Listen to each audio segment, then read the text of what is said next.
Thanks for joining us again, Jared. The second part of the Fear Street saga tonight. Before we get into that, let's do a quick whip round. I watched nothing. Right. 0. Okay. Good. None. Busy? Unless you... Well, I was a busy... Oh, look, I'm a busy guy. I'm going to leave it there. Right. Yeah. What about you? Yeah, I've watched a few things, actually. Right. So you're not busy? No. You're Not at the moment. I've been working my way through... Well, actually, to start with, Adam, and I'm kind of ashamed to say this, but movie 43 popped up on Netflix. But how did it go down for you? I couldn't help myself.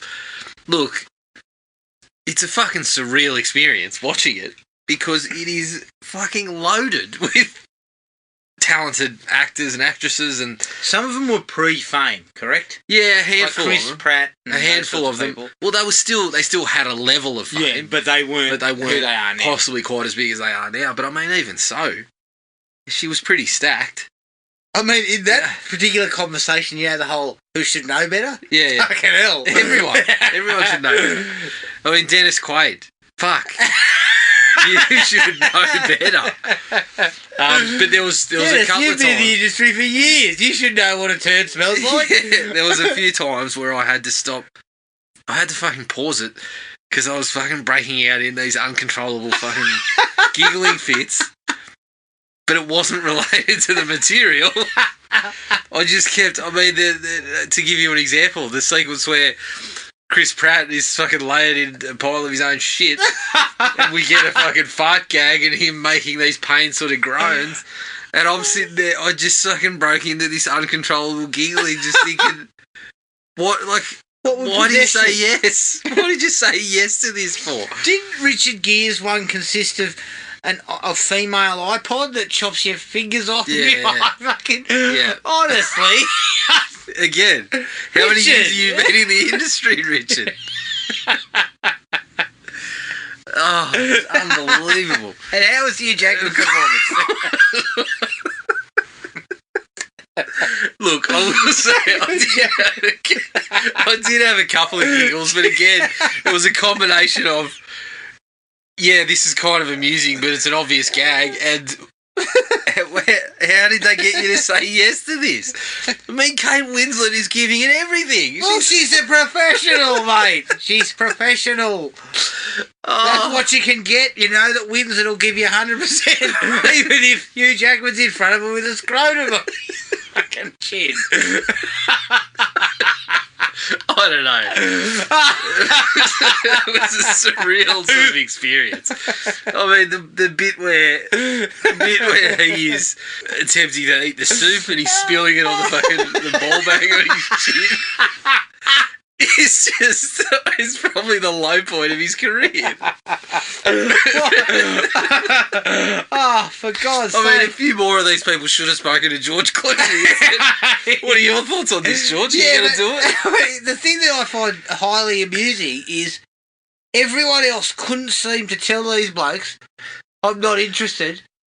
They hassled. They got him in. Clooney turns around and says, fuck off. Yeah. That's the end of the story. Test of power. Yeah, it's like, don't fucking talk to me again. And what was the other one that was highly embarrassing? I think it was Halle Berry and Stephen Merchant. Oh, shit. I mean, fucking hell. That was... I mean, there's some really... yeah, I don't know what to say about that, the way that one ended up. Oh, yeah. Holy shit. So, yeah, that was one thing that I watched. All you can ask is, I hope they enjoyed working with each other. Jesus Christ. Oh, my God. It had to have been a good experience on set, because it wasn't in terms of what they cut together. Yeah. Worked through. Look, I did the dad thing and watched the new Space Jam with the kids. How was it? Worked through that. Yeah, it was what you'd expect. Pretty much exactly what you'd expect. So yeah, not great, not bad. Yeah, entertaining enough, but you know, forgettable. Really. Been working through the Batman series again, obviously. Oh, yeah. So I went back to the Keaton ones. Yep. You did the Nolan ones. Did the Nolan ones. Did the DC EU ones as well, the ones featuring Batman, and then my son decided that he wanted to go back to the... Hang on, sorry, you're talking about the Batman and Superman. Yeah, Batman and Superman. God, all that that. would have been a trudge through some It was, crap. There was some tough times there. Some dark hours. But we went back to the Keaton ones. Batman Returns. We watched Batman Returns. It's a little bit quirkier than I remembered, and there seems to be a lot of fucking innuendo stuff going on. So does someone say innuendo? There's a lot of kind of very. I mean, the Penguin and Catwoman, even Batman, they're all kind of. They all seem to be very horny throughout the film. And so I don't remember it well. No, and there's still the things that I enjoyed when I was younger watching it, but. You know, I did recall people saying things about how Burton made a film that was a bit harder to sell Happy Meals with and things like that. Now that I kind of went back to it, I was like, oh, yeah. Yeah.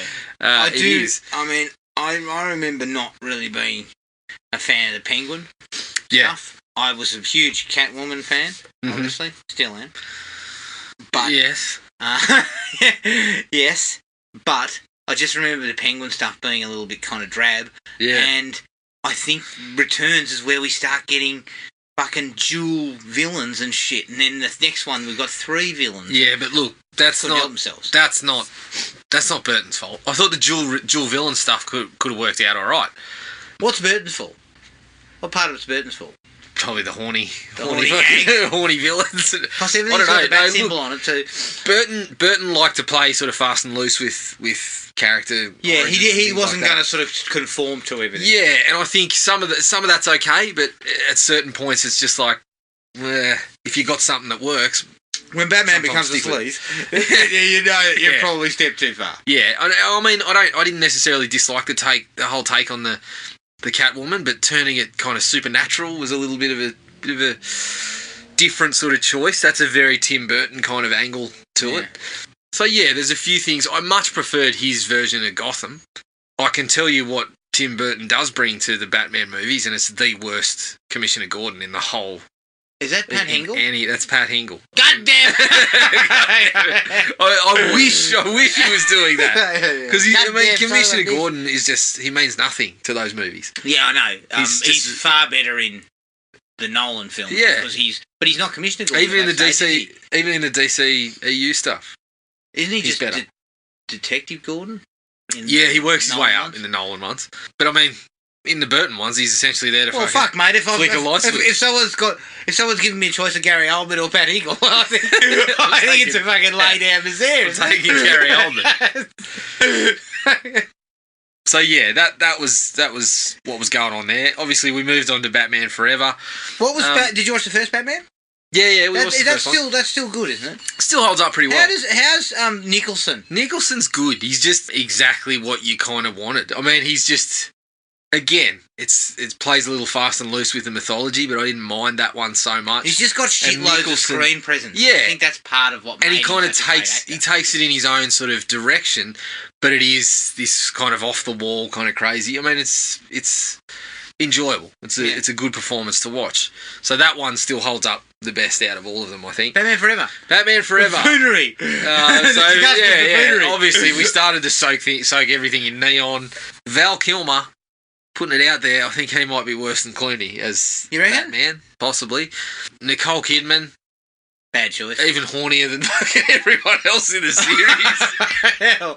So poor old Kidman got saddled with being the horniest person. I mean, from the second Batman's on screen, she's kind of, but yeah, buffoonery.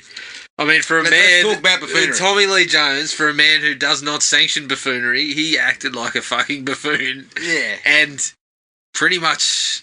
I mean, I lay it at his feet. He was fucking awful. Jim Carrey was over the top, but also he seemed to have some idea of what the Riddler was supposed to be. Well, I don't think Tommy Lee Jones bothered to talk to anyone about it. Jones didn't give a fuck. No, he didn't give a fuck. I guarantee you he's purely paycheck. Yeah, and it comes how much are you going to give me? You're going to give me 10 million. Apparently, his kids or something liked it? Yeah. But, I mean, he couldn't even be bothered to make any sort of... The Two-Face that he gives you is just a cheap, generic... it's like he watched Jack Nicholson and thought, I'll try to do that. Mm. And the only thing that he does is flip the coin. Yeah. It's like, even that just doesn't... It doesn't bring anything. He brings nothing to the character. Schumacher was also probably not directing anyone with any sort of effort. He was a bit more concerned about the set pieces. Look, I think Schumacher was invested, but he just took it in a direction that he thought it would work really well. He shouldn't have thought that. And maybe he shouldn't have. And again, he's brought up conversations that, things had to look like this so we could sell toys and whatever. What I like about Schumacher is he's been fucking upfront and honest about his participation in the series. Yes, yeah. And blatantly said, look, fucking Batman and Robin was just pure bullshit. Essentially, we were selling toys. We weren't fucking making a movie, we were selling toys. So I appreciate that Schumacher had very upfront about the problems with the series and never sat around, going, oh, now come on, we made a heap of money on this, that sort of fucking bullshit that these guys like to pull. Yep. So I appreciate that. Matt, let me ask you this.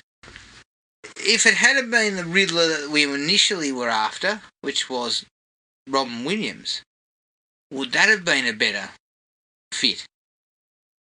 Look, I think any way that it went, if it was going to be Schumacher directing it, same script or whatever, it was going to go this direction anyway. But yeah, Robin Williams would have been very good. But I could see him there's portions of something like a 1 hour photo that would fit nicely with the Riddler if you balance that with You're trying to balance the whole sort of, Yeah, because essentially what Schumacher did was he started pushing it into the direction of a big budget version of the 1966 series. It was just villains that were cackling and plans that were just, fucking ridiculous. Yeah, lairs and all this sort of shit. Who doesn't love a lair, mate? So did you get to Batman and Robin? Yes. Fuck. Yeah, just a travesty. Just a travesty. You've got nothing to offer on that one. I mean, I look at it and I think Uma Thurman could have been a really good Poison Ivy in different circumstances, but yeah, there's just so much wrong with it, and that's the one where it really does go full tilt into that direction. I think one of your problems was Arnie. Because when you cast Arnie, there's a requirement to give him so much screen time. Yeah, and I always take it back to, the thing that really pissed me off about the Mr. Freeze is that the animated series had just reinvented the character and they had done it fantastically well, and then they took pieces of that but just didn't use any of it. Like, they talk about how his wife's still frozen, isn't she? Yeah, his wife's still frozen. There's a part there where he actually talks about, I'm cold and emotionless or whatever. 2 seconds later, he's making a pun and then going, I'm like, well, if you're not feeling any emotions, mate, you wouldn't be breaking out in this fucking laughter. You fucking idiot. And then, when he comes back into he's got a lair and a group of henchmen hockey players. Oh, I mean, I looked at the hockey players and the design of a couple of them, I thought, they would look great in something like Turbo Kid, but in this, it's fucking shocking. And then, he's got his little lair and he's fucking singing along to Jack Frost or whatever it is. I was just like, remember all this. I'm really I'm starting to feel sick. It's just a disaster. It's just me. That's not the one where Robin dries his clothes. No, that's Batman Forever. Yeah. So I think we knew what was coming. Batman and Robin after we saw that scene. Yes, yeah. It was which one's got Alicia Silverstone? Batman and Robin. Fuck. Yeah. She's the one that comes back from England with an American accent. And again, an English thanks to honest trailers, they keep pointing things out to me like, they kind of go, is it normal for someone who's just gotten off the plane from England to still be wearing the school uniform from the fucking academy in England that she's supposed to be attending? I'm just like, fucking hell, like, there's so many things that they just did not even think about. Is that is it still Michael Goff as Alfred? Yeah. But he's on his last legs, if I remember correctly. Well, he's in the film, he gets sick. But I think in reality he might have been sick too. If he wasn't before he fucking got the script. These fucking films. Is he in the first two? Yeah. Batman, so he's him all the way from. He is Alfred. He's the longest running Alfred. Yes, and the worst. The worst. Yeah, because he's the classic sort of. Yeah, this is all stuff that that's very much what the perception of the characters probably was to an extent at the time. Because it was Michael Caine. Michael Caine. And then it was Jeremy Irons. Yeah. Fuck. And Jeremy Irons is more of the kind of modern, where he's a little bit younger. And he's a tech savvy guy. Seems to have, like, you know, once you go into the backstory, there's kind of military and Secret Service kind of setups in the background, and he would have made which a really good one. explains things about, you know, helping to train Bruce Wayne, but of course and stitching him up, got and all fucked that up the sort of ass by burning bloody anything by Zack Snyder. yeah, that's right. Because he gets shafted in those films. He does, which is a bit of a shame. So, yeah, I was really looking forward to him, and I think he would have really nailed the part in better movies as well. So that's one of the big shames about the DCEU, is that we could have had a Batman film. We had some really good actors. With Affleck, J.K. Simmons and Jeremy Irons as those three that we've talked about. You know, that's one of the worst things looking back on that, is Commissioner Gordon on that run of films. Commissioner Gordon and Alfred are not my favourites. Well, Commissioner Gordon's barely even in it, is he? Yeah, Pat Ingle's just, it's this window. Like I said, he's just there to flick on the bat signal on and off, and they need it. Fuck. So yeah, that was fun to go back to though. And look, I've seen Batman and Robin a few too many times in the last few years. I think I need to give it some space. I need to just give it some space. And if someone suggests watching it again, I think I just have to say no. But movie 43 though? Yeah, movie 43, yeah, I'll watch that again. But moving on to more of the sort of stuff that we'll be kind of talking about today, I did spend a little bit of time on Shudder. I watched Skull the Mask, which is a Portuguese kind of slasher with, I don't know, there's sort of supernatural overtones and things like that. How is it from a slasher movie perspective? It's okay. I wouldn't, like, I had high hopes because I'd heard it was a bit of a festival favourite and all this sort of stuff. And but you were disappointed? I was a little bit disappointed in it. It was all right. It wasn't overly long. The actual skull, the demon thing, looks pretty cool. And it's all sort of prosthetic effects and things like that. So it's got its merits, but I didn't love it. Okay. And I watched Vicious Fun. Ah, yes. You mentioned this the other day. I was a big fan. Fan. Yeah. If you got Shudder, check it out. It's another sort of horror comedy kind of one, but just another good idea. This bloke kind of stumbles into a meeting, like a 12-step program, but for serial killers. Right. So it kind of develops from there. Yeah, it was good fun. I really enjoyed it, including there's a section where they get into this police station with a couple of bungling cops that I got quite a few laughs out of. Okay. Including, you know, some very sensitive feelings about mustaches and shit like that. So, yeah, good fun. Okay, I better check that out because I haven't been on Shudder in ages. Get onto it. And that's it. That's it. All right. Let's take a break. Here's the trailer for Fear Street Part 2, 1978.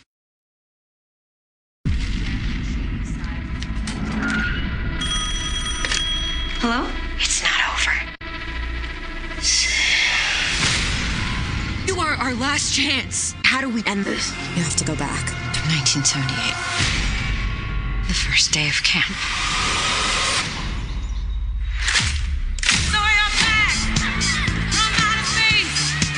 Looks like blood. Do you have a better idea? Maybe. Who are you? Nick Good. Bad things always happen to shady siders. You feel it, don't you? There's something holding us down. Forcing us. Run!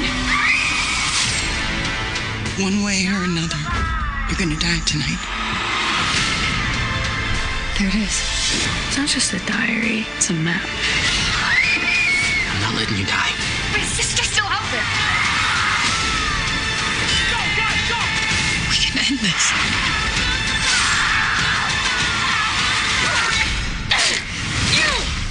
You swore.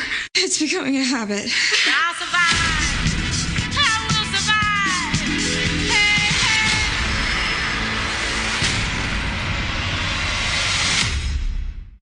Fear Street Part 2, 1978, from this year. Directed, produced and written by the same crew as the first one, except for a writer by the name of Zach Olowitz, who actually has recently written a new one for Brad Pitt called Bullet Train. And of course they're based on the Fear Street book series by R.L. Stine. It stars Sadie Sink as Ziggy Berman, Emily Rudd as Cindy Berman, Ryan Simpkins as Alice, and the strangely named McCabe Sly as Tommy Slater. Who came up with that name? Good Lord. Again, budget and box office unnecessary. I don't know what it would have cost, but obviously there's going to be no box office. And although this is the second film in the trilogy, it was actually filmed last. There you go. All right. I'm going to go first here, Jared. You mentioned disappointment, and I was disappointed in this. I think that there's some good things in it, and there are some moments that I really liked, but there is a lot of guff and a lot of slow sections, and it doesn't have the characters that the first film had, in my opinion. A lot more assholes, which is never a good sign for any of these movies. The slasher element, I think, kind of works. I think for the most part, that stuff, kind of, they got it right. But it's all the shit down in the cavern underneath the ground and that could have been condensed into like 5 minutes. We could have been out of there and just had fucking this bloke on the hunt.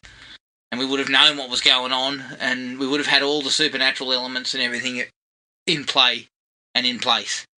But they just fuck around down there for way too long. They keep cutting back there in the middle of good sequences happening up top, and then cutting back down to the cavern, and I'm just like, get back up there.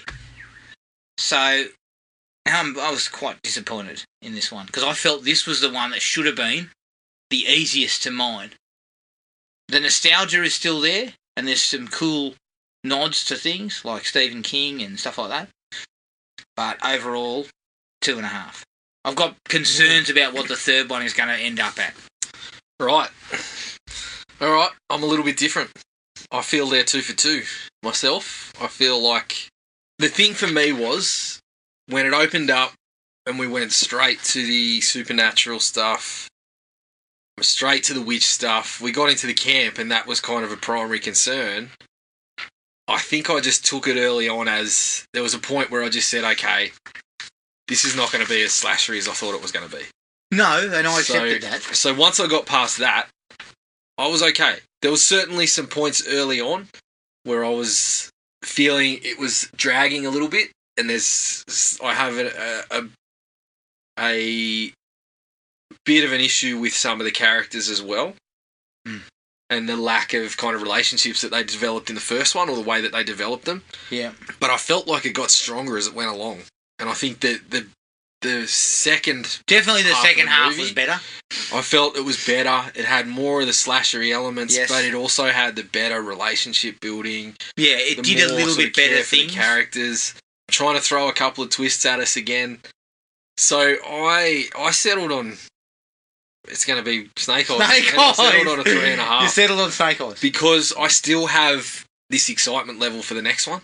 And 1966 is the one where I thought, this is the one that 1666 is the one that I thought, I'm going to struggle with this one. I don't think this has got as many of the things to latch onto. The touchstones and the things that, yeah. Points and so, but in seeing the trailer that they'd held back, or seeing the stuff at the end of the movie that they had held back, so obviously spoilers again, we're going to talk about all that's going on, yep. But seeing that the characters that have been killed and the characters that are trying to resolve this are in that period in some way, is kind of intriguing to me, and I'm still looking forward to that. All in all, I didn't feel it was as good as the first one, but I didn't think it was as big a drop off as you did. No, but it wasn't to me, because the first one was only a 3.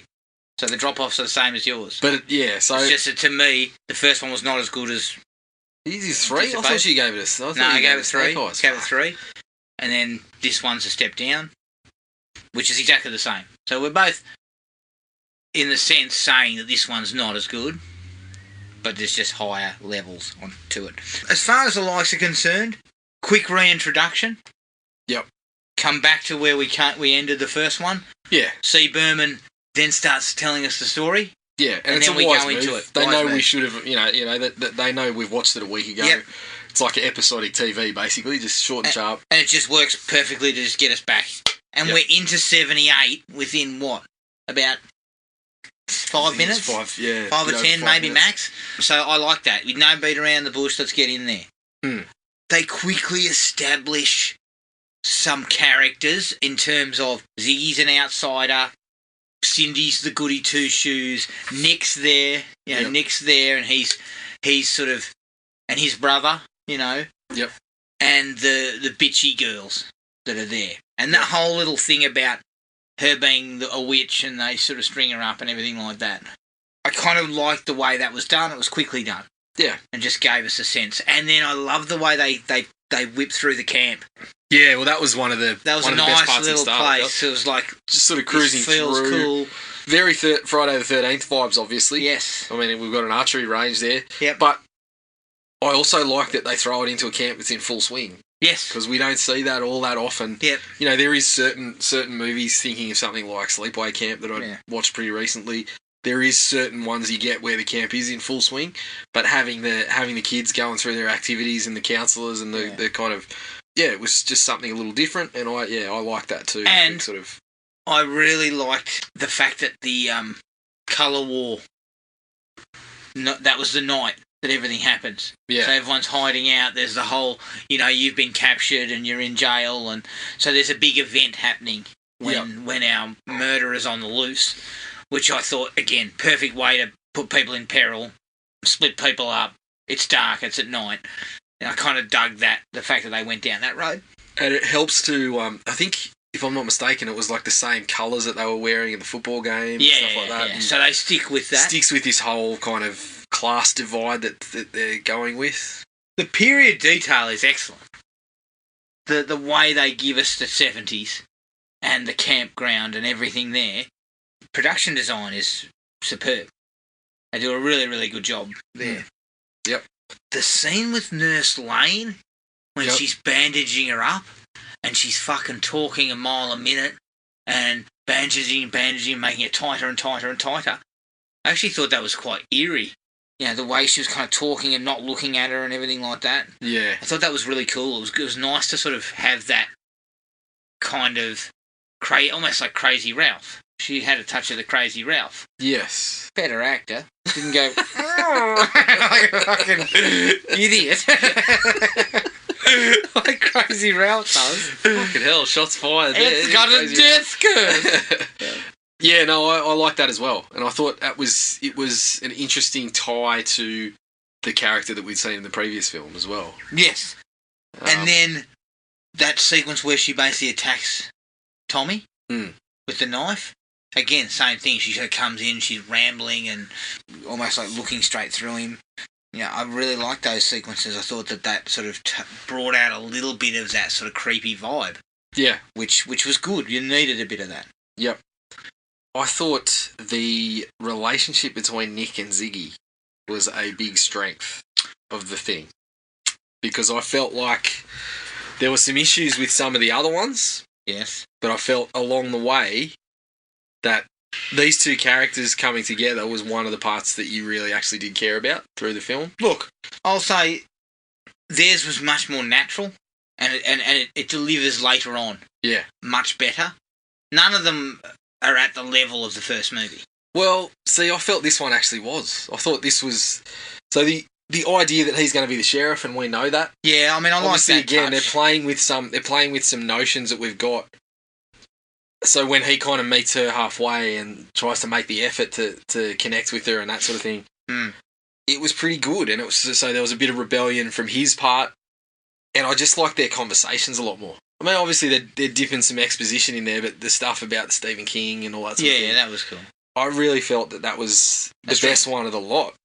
Oh, to be honest, and it's where no doubt, it's where things got. Good. I felt like it's where things got a little bit deeper. They started talking about the conversations between those two, were where those two characters got a little bit deeper and their motivations and things like that came out a little bit more, which I felt fit with the first one. I thought that's what the first one did quite well in points. Yeah. So I actually thought that by managing to sort of get the investment, knowing the fate of the two characters. Well, it's going to help when we get back. Yeah. I felt like, knowing that fate of the two characters and that sort of thing, it was just playing with the expectations and the twists that they were going to throw at you again. I thought that really worked. Yep, that's fair. Ziggy sucks cocks in hell. Yeah. Written on the wall. Yep. Little nod to The Exorcist. Mm-hmm. Then, of course, there's a mention of Stephen King. Obviously, Carrie and Salem's Lot. Carrie, Salem's Lot. Obviously, him cutting through the door like The Shining. Yeah. And so I liked some of that nostalgia. They have done a very good job in both films of tapping that nostalgia vein here. Yeah. Which is where 1666 is going to have probably none of that. Yeah, I really liked when she started talking about, what are you going to do when people find out you like to read Stephen King or whatever, and he's like, Stephen King's very popular. Yeah. A nice nod to, obviously he was popular at the time, but especially looking at it now, it's even more. But I really like that. Some of that stuff of seeing Stephen King sort of mentioned. When Tommy finally cuts loose. Yeah. And really delivers on that fucking stoner bloke. Yep. He nails him, and then we get a number of sequences that had a very much a Friday the 13th vibe. Yeah. I also liked a little bit of stalk and slash kind of in there. Yep. One in particular involving the girl that just slept with Will. Yes. That is classic Friday the 13th. Yeah, very much so. All of it was classic Friday the 13th. I thought it was another, point of difference going with the supernatural stuff. It was interesting to see a character that we had spent the first part of the movie getting to know a little bit. Yes. And then just turning him immediately into the killer. Into a murderer. Without, it was lacking, obviously, a kind of Jason backstory or a whodunit. It was just, here's a guy that we always knew we weren't going to get that. Well, that's right. I think that was the luxury we had at our disposal was we know who this is likely to be. Well, that's the thing. I'm not saying that's an issue. I thought it was a good thing. I'm not saying that's a problem at all. I'm saying that's one of the things that I liked about it. But it was good to show him as kind of being a nice bloke. Yeah. In that early phase. Yeah. So we knew that it was going to be something like that somebody was going to be possessed, because that's what had been established in the previous one. Yeah. But in the last one, it wasn't people we knew until the very end. Correct. So now we go 10 minutes or 15 minutes of getting to know this guy, and then he immediately turns. Yeah. And then he sort of goes mute and just runs loose. But there's something that sort of works about it, because these characters know that they start to develop this understanding that it's not him really controlling the actions, but they also understand if they don't do anything, they're going to die. Yeah. So, and obviously, back down underground, we find that the mark and the witch's mark and all the names on the wall and everything like that. So we know that Sarah Fee is involved. Yep. In crafting all this. Mm. So, I appreciated that, and I do appreciate the fact that we actually did know him. Yeah. For a short period of time. And we now know, as opposed to the first guy in the skull mask that we didn't really know. We never really met him. We met him for 2 minutes. We know now too that it's under the mall. Yes. Which was so that'll come back, obviously, which is good. Yep. There's a couple, as I said, the girl getting killed who just slept with Will. Yep. That was probably my favourite sequence. Yeah. It's really, really well handled. Yep. Yeah, the classic sequence of somebody walking past the camera, and then she sort of comes out and she's, looking around, and then he appears, all that sort of stuff. Classic Friday the 13th, and I think it worked out really, really well. I also liked him killing the camper that he'd been interacting with a little bit earlier. Yes. Because it was just sort of playing with the expectations, just bringing things up a notch, because it sort of just blurs the lines between who we think's in play and who. And then he kills those 3 kids too, doesn't he? The same thing. Yep. And I love the way that was shot. He drops the match. Yep. And instead of focusing on the kids being killed, you just hear them getting killed. Yes. The matchsticks on the ground that kind of burns out. I thought that was nicely done. Yeah. I really liked when we finally see him get the sack on his head. Mm. And he stands up, and the lamp is swinging around. It reminded me very much of Jason in the remake trailer, where you first see him for a few seconds, and it's got the light lamp thing swinging around, and then he appears. It reminded me very much of that, but it was a really cool shot, because he kind of stops for a second, he turns around. Yeah. And he's got that sackhead Jason type of look, which I thought was fucking excellent. I actually thought the scene leading up to that too, that the couple of minutes leading up where they're in the mess hall and the girls are in the cabin trying to get back into it. I kind of liked the way that was done as well. How it's kind of he's smashing at the door and then she's kicking the grate and it's kind of in unison. Like there's a rhythm to go on there, and I just felt felt, and it was also where one of the musical choices kind of worked, even though they'd used it before. Carry on, my wayward son in the background, kind of worked. It just was a certainly did. Nice little scene. Old mate getting his fucking head cut off in the toilet. The bloke from Halloween. Yeah. It's his fucking head cut off and then just falls down the tonnage. Yeah. Down the bloody crapper. Just lands in a big... Oh, mate, that was gold. You loved that one. I did, I loved it. Yep. Plus, of course, he was that snivelling type of knob who, when Nick goes, we got to go out and find him. He's like, what? So what are you talking about? Out there again? Yep. He seems to play that kind of wanky sort of character pretty well because he was similar in Halloween. And my last the last thing that I really liked is actually that scene where the two girls are out in the centre looking for the hand. And then all the killers are fucking coming towards them, converging on them from all around. Yep. And it's a really eerie sort of shot because they keep sort of flashing to each killer. One of them looks a bit like Michael Myers. Yeah, they did. I sort of picked that one up. And then there's a little tiny guy with a kid. Yeah, with like a mask on. Yeah, I thought that stuff was really creepy. Yeah, it was because there's fog in the air and and it sort of built up because obviously again by that point, as I said, I thought they built the relationship between Nick and Ziggy pretty well. Yeah. So it is, again, when she gets cut down, you're thinking, oh, well, bit of a kick in the guts again, but you knew what the fate for these two characters held. Yeah. Then they throw the twist at you. Yeah. Which... Now, look... I was okay with it. Yeah, I was okay with it, but I wasn't surprised. I'll put it that way. I wasn't particularly surprised. Well, this is the thing. There was an element where you're thinking, it wasn't a huge shock, but it then led to the whole Nick and C. Berman thing. Yeah, it's happening again. That was like, why is it? Been in the first film. Yeah, and immediately I was like, okay, so what's happened between them? Yeah. So, yeah, I think it's rather than kind of a cheap shock. I think that it was planned out. It's planned. It was obviously something that was planned, which to me that was okay. I wasn't.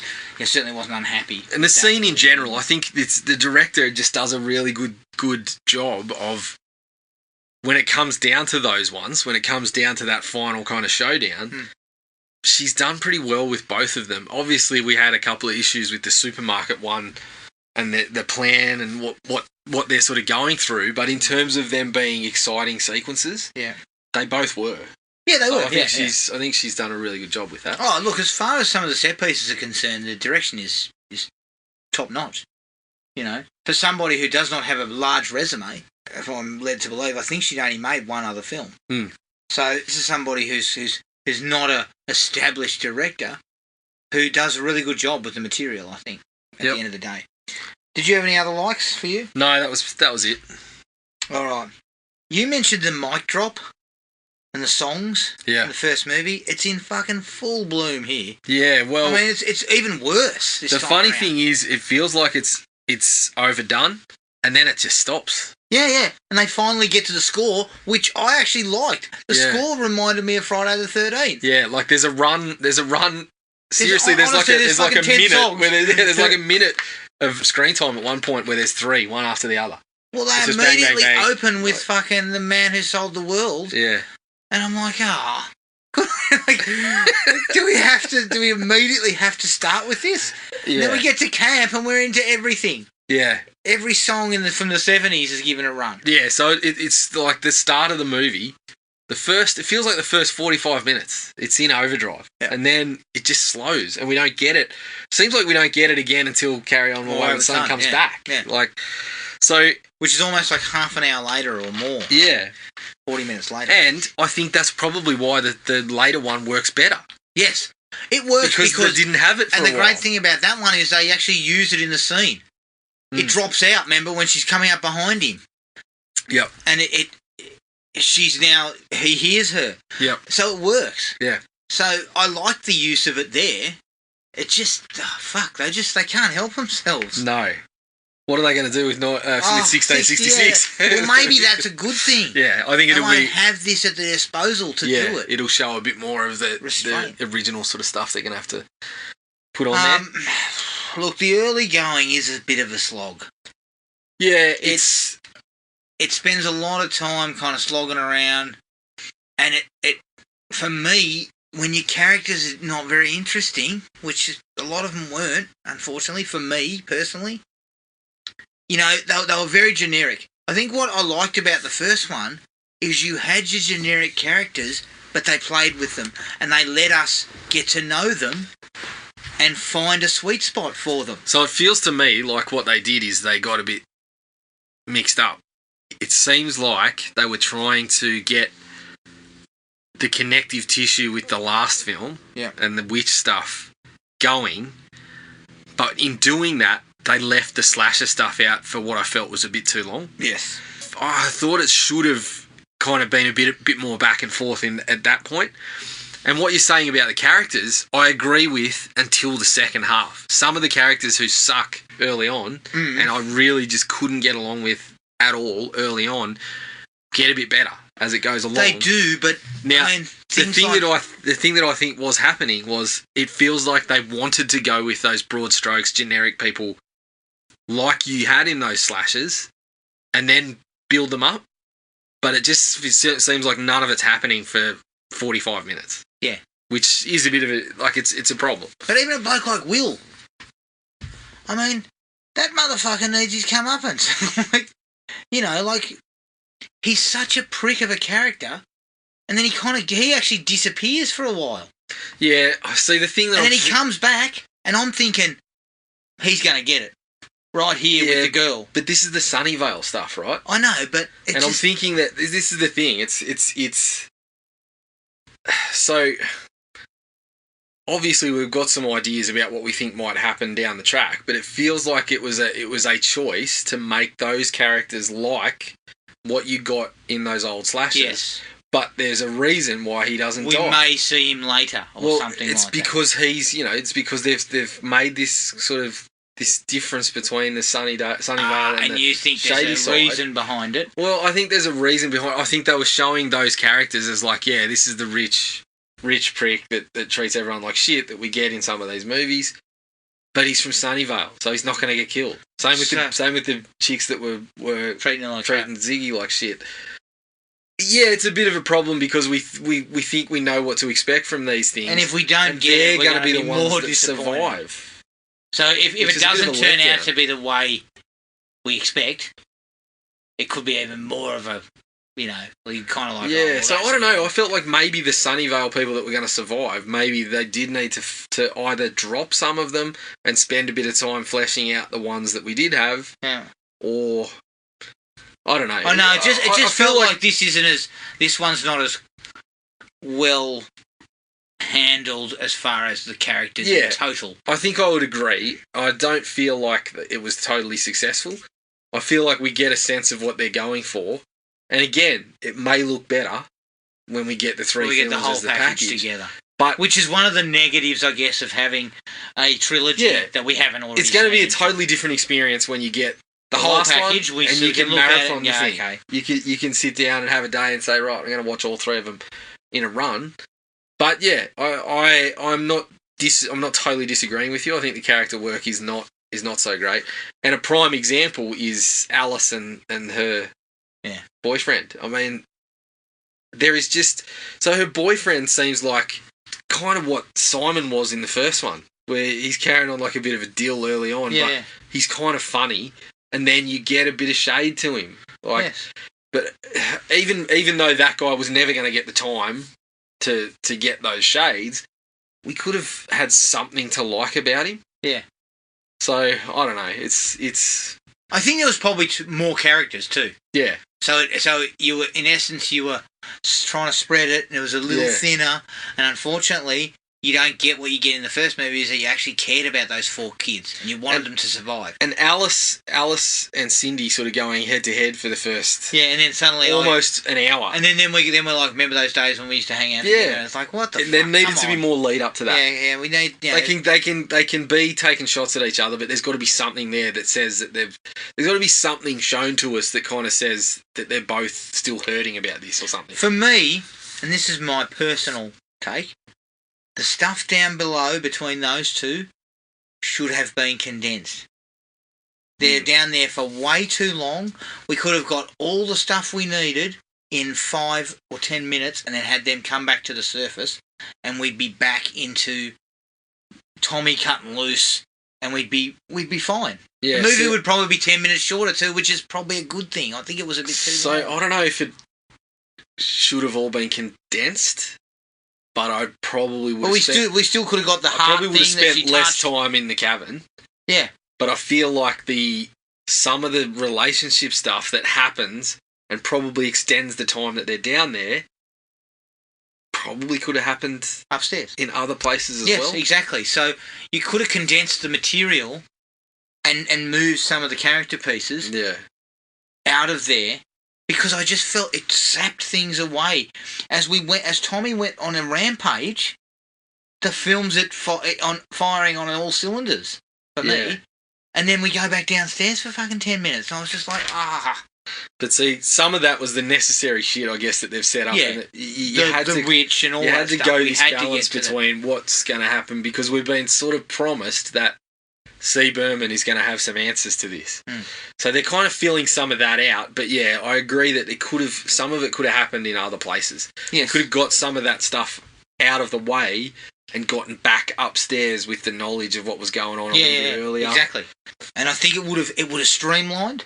Yeah. And it would have made it a tighter, leaner package. I think part of it was this whole split between the sisters. It felt like they were purposely trying to make this physical distance represent their kind of emotional distance. And and look, I appreciate that they're trying to build they're drawing on a bigger canvas, because we're talking about 3 films that are supposed to be connected. But yeah, I felt like when they first got in there, in that little sequence where they find the stuff and sort of get chased in there, I was thinking, this is all right. This is good. But then, when they are in there, it takes a long, long time. Yeah. I also, it was good to see another example of, just shaking off a compound fracture. I know. I'll just fucking wrap a bit of shit on it. Yeah, you've put a splint on it, so I'll hop around. Yeah, put a bit of pressure on it. That's not how that works. Fuck. And my personal favourite was, you've been stabbed fucking 20 times in the chest, and along comes old mate and starts doing CPR. There'd be fucking blood spewing out everywhere. You got to cover the holes. Well, that's what I thought, because they showed the axe hitting her in the chest. He turns up and starts doing that. I thought, hang on a minute, mate, you're not fucking. You got to stop the blood. I mean, from what he just did, you're blowing in, and it's just going out the big hole. I just felt, and unfortunately, and again, I harp on technical things, but none of that shit from the first film that was problematic has been corrected. So there's a number of dark shots and dark sequences that you can't see what's happening because they're using flashlights. The music is overbearing and you can't hear what people are saying. A couple of times I couldn't hear what people are saying because the score or the soundtrack is blaring. So they're just some of those things that it's a through line. Obviously they're all made the same. So I'm assuming this is going to be a problem in the third film for me. I think you better have a little play with your contrast skill on your TV. It was way too fucking loud. Every time the music was on, it was way too loud, and then when it would stop... I thought the music was loud, but I didn't miss any and then the dialogue was fine, and I was like, okay, so the music must be jacked up or something every time they put it on. So I had a fucking cunt of a time hearing some things. Couple of times they were talking, I was like, "What was that?" Yeah, I don't know if I didn't notice that. But I did notice the songs came out very strong, but I didn't miss the darkness was worse. Yeah, there was a bit because in the cavern, it's going to be dark. Yeah. So and they only had flashlights to work with, so you're going to get that. Now you're trying to build some tension or some suspense, I guess, in being down there, and build a little. They do a couple of boo scares. You know, the one where she walks around in a circle, runs into her again. Yeah. But there are shots where she's searching for something or whatever, and I mean, fuck, unless I've recently gone blind, possibly, I couldn't tell what she was looking at. Oh dear. Well, as a man with with the excitement level of a bloke with 3 dicks, perhaps you have gone blind. I've gone down to 1 dick, which is never good for me. So yeah. What else you got? Lack that was sort of it for me. So I did mention that I got past that slasher stuff very early, but there was still a little bit of lingering kind of. I wish there was more of the slasher stuff at parts. Like I said, I think in the first hour, I felt like there needed to be more of a mix between the two. The first film started with such a bang. Yeah. And that, it had the luxury of going there. This one came back in on the first film's ending and doesn't start with a bang. Because we were at that was fine because we were at the camp pretty early on. But I just thought it took a long time to get down there for Tommy to be possessed. Yeah. And then to get into the slasher. I mean, it's essentially an hour before it really turns into a slasher. And for an hour and 45 or whatever it was, an hour 50. So really you're only getting the real excitement stuff doesn't start until 45 minutes and it seems like, although, I've said I'm happy with the blend, I am happy to go with that. But when you've kind of promised what we're getting, less than half the movie is not quite what you expect. It's not quite what you want. You want a little bit more than that. So I would have liked them to ramp up that just a touch. It means we would have had to lose a bit of that Tommy, getting to know him. Probably would have needed to lose a touch of that. But not a lot. It felt like when they're going searching through the woods... Could you have gotten... This is a question... this is just spitball. Could you have gotten rid of Alice? Was it a necessary character at the end of the day? You probably could have. And because she really doesn't bring anything substantial to the... She just steals the map. Yeah. Brings it along, and she plays a similar role to what the sister plays. Yeah. So, I don't know, maybe you could have cut that down a little bit or something like that. Because it could have been Ziggy and Nick who find the map and go looking for the hand. Possibly. But that would have been another way to bring the sisters together and create that. It just sort of speeds things, with Alice and her boyfriend there, it seems to just slow it down. It seems to take a lot of time when they go into the woods, finding things, and it's all setting up stuff that they needed to deliver on. But it takes a long, long time. Take your key characters in that direction, which is what the first movie did. Yeah. Put those 4 characters on the move, looking for whatever they needed, and we get to know them while it's happening. Yeah. Whereas Alice just seems a little superfluous to the proceedings. Yeah. In some ways, that's... We could have lost her and the... Because ultimately, see, you made a very good point, Jared. We've got Alice and Cindy who have got a beef with each other, but that's an irrelevant situation. The real issue is Ziggy and Cindy and their relationship and the problems with it. I mean, Alice just becomes sort of the sounding board for why Cindy has had her issues. Yeah. Which is okay. Maybe give her the character to be there, but maybe just pare it back, or just have the two sisters sort of butting heads and then having a kind of way to do it. Heart-to-heart, and Nick's along for the ride. Yeah. That could have worked, I think, and probably would have jettisoned some of the clutter. Because there's a lot of clutter. Possibly. Would have been the case. There's a sequence when we first meet Alice where her and her boyfriend are having sex, and then, of course, he pulls out a joint and all that sort of shit. It's boring as fuck. Yeah. Like, I was just like, come on. Yeah. Move past this. And like I said, they're instantly unlikable, but they don't have those little quirks that the two from the previous film had. Yes. So it just showcases the character development's not as good. Yeah. Partially because, as I said, there's a lot more characters to work around here that we didn't get in the first film, which made the first film a tighter, sort of more lean product with regards to its characters and how they built up. Yeah. And we talked about it in the first film with Simon. He starts off as a fucking bit of a dickhead who proceeds to tell Dina's brother that he's a fucking witch nerd, and then they end up having conversations with each other near the end that showcases he's got to know him and he likes the bloke. And there was touches of that. There was touches of that with Alice when she starts, when they start getting into it and she starts saying, talking about the wristbands. I don't wear them because they look cool or whatever. She's cutting herself. There's little bits of that you could have worked with, absolutely. And I think that's where the peaks of the good character development started to come along towards the end with those ones. But yeah, it definitely did dull a bit of the slasher stuff. And as you said, when we get to the slasher stuff, It's full tilt. It rocks on. Pretty good. Which was one of its strengths, is that when we're cutting people's heads off, Yeah. you know, we're getting our money's worth. Yeah. But yeah, overall, that was it for me, I think. I had one more. What was the Now, other one? you mentioned it and had a bit of a chuckle at it. But in general, I was not pleased to see the guy from Halloween in there. Yeah.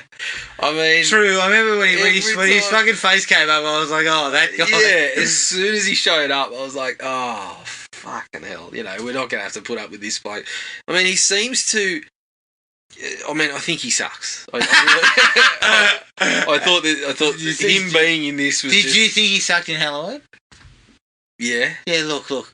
Seeing him impaled on a wrought iron fence after being a fucking sleazy prick was worthwhile. I don't know, like, it's not the acting. Well, I didn't think he was very good in this. I just, like, all he seems to have done is play, in these two movies, is play a real jerk who's trying to be the clown, but it doesn't seem like anyone else thinks it's funny. It seems like that's him in both of these movies. Yeah, kind of. Yeah. I was just kind of when I saw him, I was like, oh, this guy. I wasn't happy to have him back, put it that way. And you know what? If you put both his performances side by side, I suggest it's the same character, pretty much. It probably is. You know, so... Yeah, look, he was unwelcome. If we see him at 1666 and I see his face pop up, I'm going to be fucking fuming. Yeah, he was an unwelcome inclusion, I think it's fair to say. No disrespect to his acting performance, because I wouldn't have said it was bad. It's just he sort of felt out of place in the 70s. Yeah. You know? Well, it just felt like, it did feel like another one of those, you know, the nods to just the stereotypical kind of fodder characters that we get, but again, it doesn't really pay. He does get his head cut off, so as you said, you enjoyed that one. Another side note, when you just walked in and found a bloke fucking who's taken an axe to the face, and you're at a summer camp, and you're a fucking camp counselor, you're 17 years old, I'm not going out there looking for the kids. No, that's like when right. Nick says, okay, we get our torches, we go out, we... No. Well, no. That part was good because it felt like, all right, well, Nick's got this destiny that we're going to fulfill. It showed Nick's ability to lead. Yeah, to lead things. And then the other bloke, as you said, it was a natural reaction, like, no. But we needed a scene where, what are you taking, Julius? Nothing. Yeah, I could have done with a bit of that. Take a fucking weapon, minimum. Jesus, even if it's a tree branch. Yeah. Something. Yeah. There are fucking sharp implements in the kitchen. There's got to be something get there. Something. I mean, get a fire poker or something. Yes. Just, you know. Jesus Christ, I'm not going out there with a torch and then going, oh, you guys get back in there. Yeah. That was it for me. Other than the fact that the twist I kind of saw... Didn't really see coming, but I kind of got the gist that, maybe Berman's been talking shit. And then, because they were sisters, I kind of, as it got closer towards the end, I was like, oh, yeah. So she is Ziggy, not Cindy. Well, especially when Cindy took an axe to the chest 20 times. Yeah. I thought, oh, yeah, she's definitely dead. See, that's another issue too, right? The mythology of that was different. Yeah. Because that guy was just killing shady siders. Yeah. Or no, people who from shady side were dying, but then she died because they were chasing her because she bled on the bone or something. It was kind of, I don't know, like... It was a bit muddled. I get the whole, that, there's a difference between she's putting the names on the wall and those people are coming back and killing anyone from shady side or whatever, and the bleeding on the bones is what makes them come directly for you, but... They got a bit to sort through there. They got a little bit to work through in the 66 has got some work to do. Yeah. I think. Yeah. So anything else from you? No, that was it. Alright. That's Fear Street, part 2. How do you feel about 3? How many dicks? On the dick scale. Look, I'm probably still at about a 3, to be honest. You're juggling 3 dicks. Yeah. I'm You're down to one. Yeah, I'm down to one. This one has really fucking put you off. No, look, it hasn't put me off because... Look, when I saw the bloke from Halloween, I was about a half. I was about a semi. I got an immediate soft cock. No, you know what? I still, like you, am waiting for payoff. Yeah. So my hope is that things might go up a little at the end of the third film where I know how it all fits together, and then I can say, yeah, okay. Well, I guess, so the thing for me is that the excitement level had dipped a little bit from this one because I didn't think it was as good as the first one. But the footage and showing the kids as part of it kind of took the excitement up a bit because I'm like, okay, so we're going to be working with the characters that you did establish pretty well, the ones that we liked. Yeah. So, again, if I see old mate from Halloween, that is not going to be not going to a be positive thing. But you saw those characters that we've spoken about, you know, that they developed well in the first one. So it seems like everyone's back. Yeah, so I'm kind of... It dipped a little bit, and then once I saw that, I was like, all right, well, I'm interested to see how they're going to work this in. How are we going to get all of these characters back in there? Because it seemed like Dina was... Sarah Fear. Yeah, it seemed like she had kind of inhabited her body, so is it like, are you just going to be seeing how it played out, or are you actually there now? And are you sort of controlling the situation? And then the characters that are dead that are there. Yes. Like, so, I don't know. I'm It's very interesting to look at because I'm comfortable with this trilogy idea. Yeah, right? It comes back to my excitement with it is still based on that. Really. I'm very comfortable with the trilogy and the idea that they're kind of trying to stretch and find three films and connect them. My wife, on the other hand, is like, I'd rather have seen Fear Street just singular films. Yeah. That have no connection. And I was like, yeah, I can kind of get behind that, but you got to pick well. Well, like if you're going to make them good, if you're going to make the good ones, then you got to find good stuff. There's a couple of issues with that, I guess. Is that there'll be a cynical view from some people that you've just taken the IP and to dress up a few slashes and scary stories. Yep.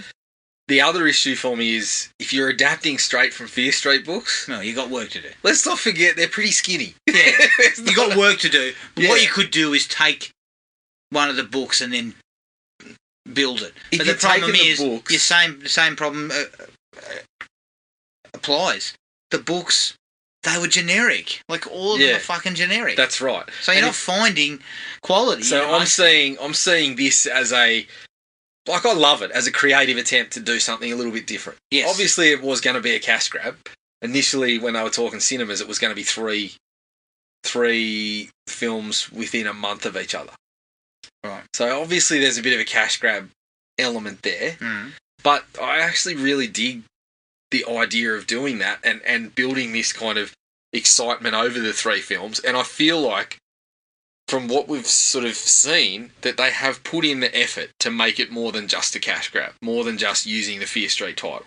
Yeah. They have tried to kind of stick true to something that you would probably find in one of these books. Yeah. If you were going to do the Fear Street books, to me, you do it like Creepshow. Yes, a TV show. You do 45 minutes. And then when you do that, like some of them being those kind of pretty generic kind of slashes or someone's, stalking around the house or whatever. Like you said, a lot of them were a very sort of formulaic.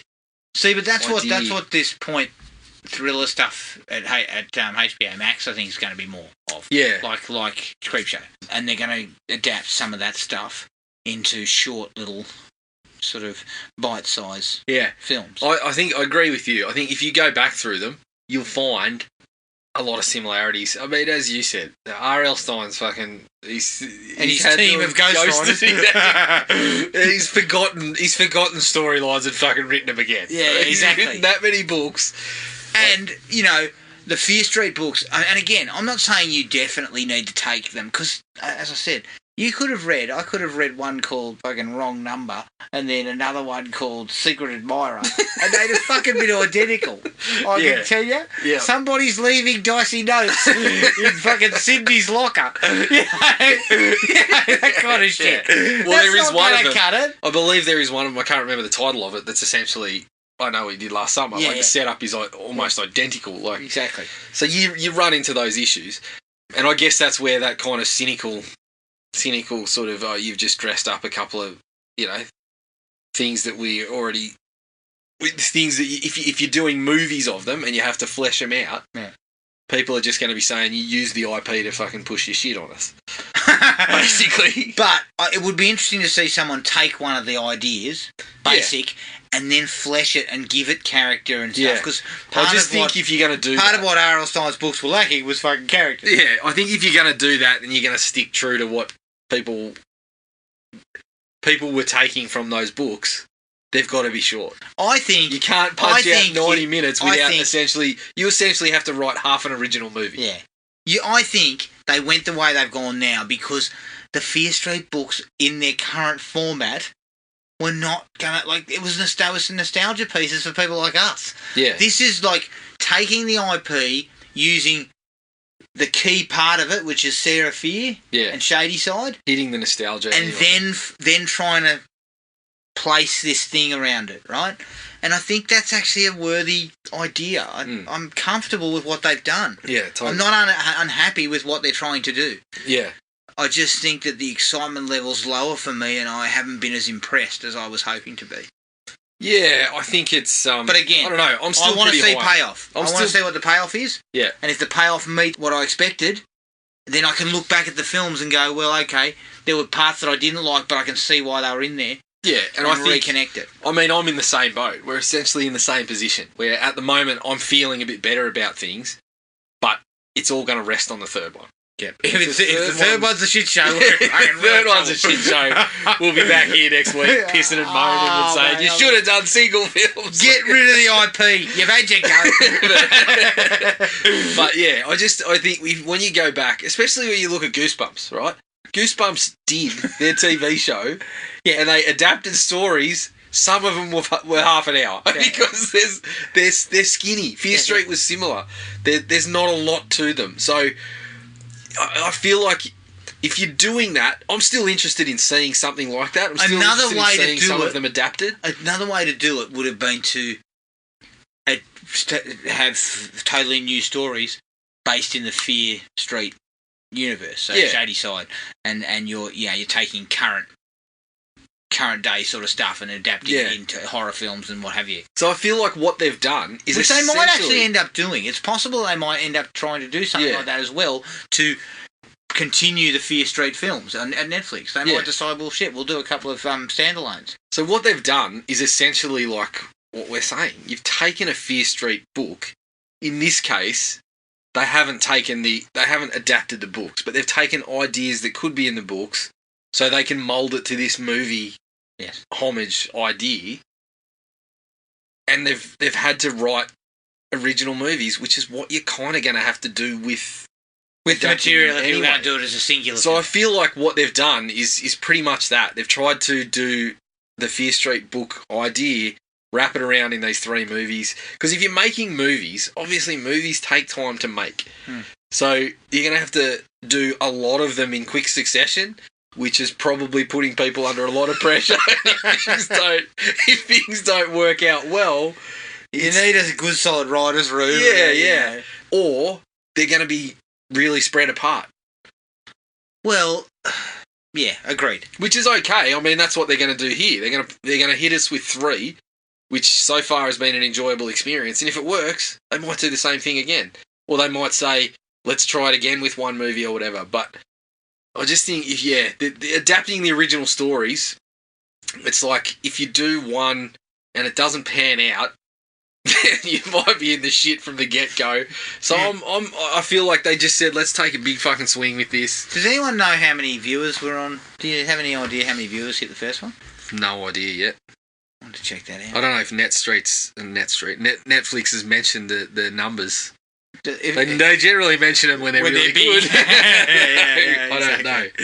Exactly. Yeah, it's I mean, a week after Army of the Dead, they were saying 75 million had watched that. Yeah.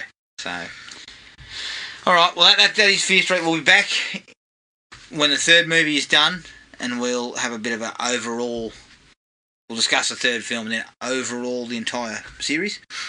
But you can find us on Podomatic, iTunes and Spotify. Send us an email at thrillme@iinet.net.au. We're on Facebook at Thrill Me Podcast Australia and at Podomatic at thrillme.podomatic.com. We're also on Instagram at thrillmepodcastau. Our next episode will be The Prince of Darkness, Jared. Bit of John Carpenter. Later John Carpenter. Late 80s John Carpenter. And obviously we'll be hitting you with a whinging session about Fear Street 3. Yeah, true. So you're going to get a bit of content in the next week or so. But until then, take it easy, and we'll catch up with everyone later. Cheers. Find the podcast at Podomatic or on iTunes. Don't forget to rate and review. Like us on Facebook at Thrill Me Podcast Australia, or contact us at thrillme, all one word, all lowercase, at iinet.net.au.